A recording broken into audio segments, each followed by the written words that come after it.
Supergirl is an absolute disaster for James Gunn and the DCU, and its failure serves as proof that the DC Universe reboot is a failure and is already cooked after only 2 movies. Boy, that escalated quickly. It flopped its opening weekend, only pulling in $68 million globally. The movie is projected to lose up to $120 million for DC Studios. Even Morbius, a terrible movie that was memed into oblivion, was able to outgross Supergirl on its opening weekend.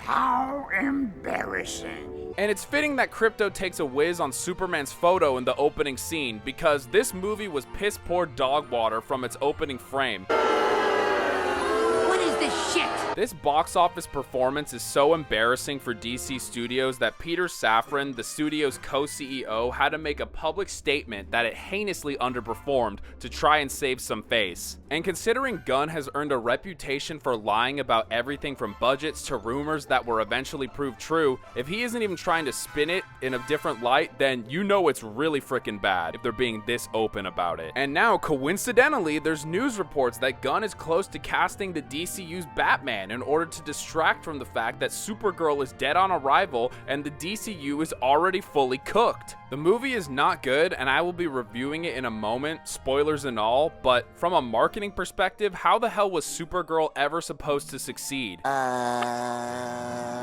I don't know. Superman underperformed, something Netflix CEO Ted Sarandos confirmed under oath during a congressional hearing, and yet Supergirl, a derivative character of the former, is supposed to bolster hype for your failing cinematic universe?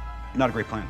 Supergirl is your second outing before Batman, Wonder Woman, The Flash. Not to mention Millie Alcock, Supergirl herself, repeatedly took shots at men during the press tour. She insinuated men didn't like female heroes and took weird ownership over females' bodies. But according to Deadline's report on the demographics who went this opening weekend, 60% of the audience were men. So maybe it wasn't smart to take a page from Rachel Zegler's book of attacking the primary audience of your movie. Yeah. Weird.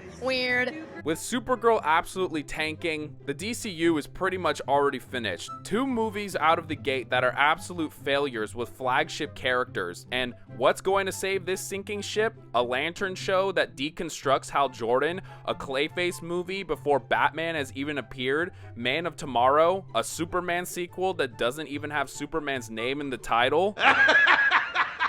You serious? General audiences expect better than generic superhero slop at this point, and that's all this film has to offer. But let's get into the review of this absolute train wreck. I know Gunn didn't direct or write the movie, but he may as well have. They just reused the plot from Guardians 3, but instead of Rocket at risk of dying, now Krypto has to be saved so that the audience is emotionally manipulated into caring about a cute animal in need. It's a spacefaring adventure featuring a bunch of weird aliens and creatures. How original. And spamming needle drops throughout the runtime is used as a crutch to make scenes feel more important than they really are. Even though Craig Gillespie directed this, it just feels like more James Gunn slop, and his old tricks are getting even older. You big dildo. Eat your fucking slop. Real quick, if you're enjoying the video, please like and subscribe. Now back to the video. Supergirl as a character is a complete disservice to her comic book counterpart. Kara in the source material was sweet, moral, and though impulsive, was fiercely loyal to justice and doing the right thing. The Supergirl in this movie is the furthest thing from heroic. She's so unlikable. She's a selfish, depressed alcoholic who hates the thought of having to save or help anyone, and she undergoes the classic hero's journey, just like Ray Palpatine and Captain Marvel, of realizing how awesome she was all along, and that everyone around her was the cause of her issues. Instead of saving others, she just had to learn to save herself. The epitome of her character is the line where she says, "Superman sees the good in people, and I see the truth." Kara lost her family on Krypton, and instead of rising above that tragedy to use her powers to shield innocence from that same pain, she does nothing but use it as an excuse to skirt responsibility and act like a perpetual victim. Boo-hoo! Let me play a sad song for you on the world's smallest violin. They want her to be the edgy realist who is willing to kill the bad guy when Superman Superman is just too hopelessly good and dumb to see that sometimes you need to kill people. It's probably not the best move to talk down the cornerstone icon of your cinematic universe as some naive, privileged simpleton, and it's also a critical misstep to paint Supergirl as a depressive nihilist when she's supposed to be the hero of your superhero movie.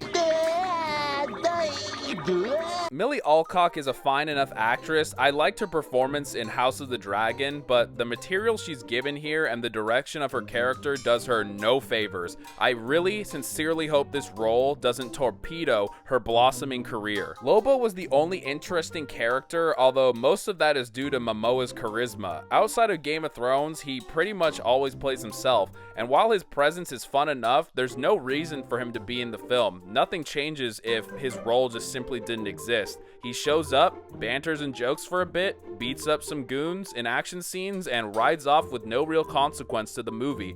It's cool to see Lobo on screen, but I wish there was more here for the character to do than basically being a cameo to plaster onto the marketing. The villain, wait, what the fuck was his name? Cream of the Yellow Hills? Creme? Fuck, whatever. What a stupid name. I had to look it up. He was so forgettable and just a nothing burger antagonist. He abuses girls, is a little eccentric, and has an accent like Mr. Ditkovich in the Toby Spider-Man movies, and that's kinda it.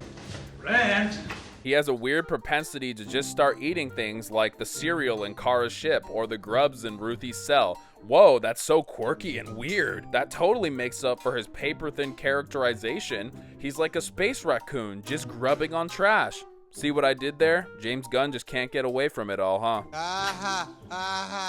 Give me that. Ruthie is fine enough, I guess. She had some okay chemistry with Supergirl, but she's more of a plot device rather than a complex character, and while you want her to get revenge, her character is never really explored outside of that goal, and the pair of her and Supergirl never really seem to become close despite the movie's attempt to convince you otherwise by the end. Not to mention, the actress isn't very good, no shade, but... And speaking of killing and revenge, what was the point of Supergirl telling Ruthie not to kill Krem? That it would somehow bring her more pain and turn her into a monster, and then Supergirl just ends up killing him? Bitch, are you for real? Is this the movie's way of saying real heroes end the villain, taking a shot at Superman and the perceived weakness of heroes who don't kill? Because beyond that, it just feels like my time was wasted. Why are Kara and Ruthie discussing the morality of killing in multiple scenes just to have her completely go back on what she told Ruthie and just murder the dude at the end? And it wasn't a situation where it was self-defense. The guy was on his back on the ground and she could have easily walked away and instead just kills him. Oh, okay.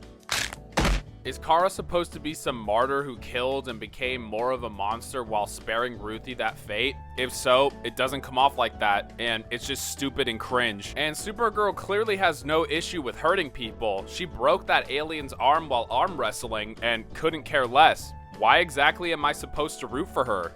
A good question.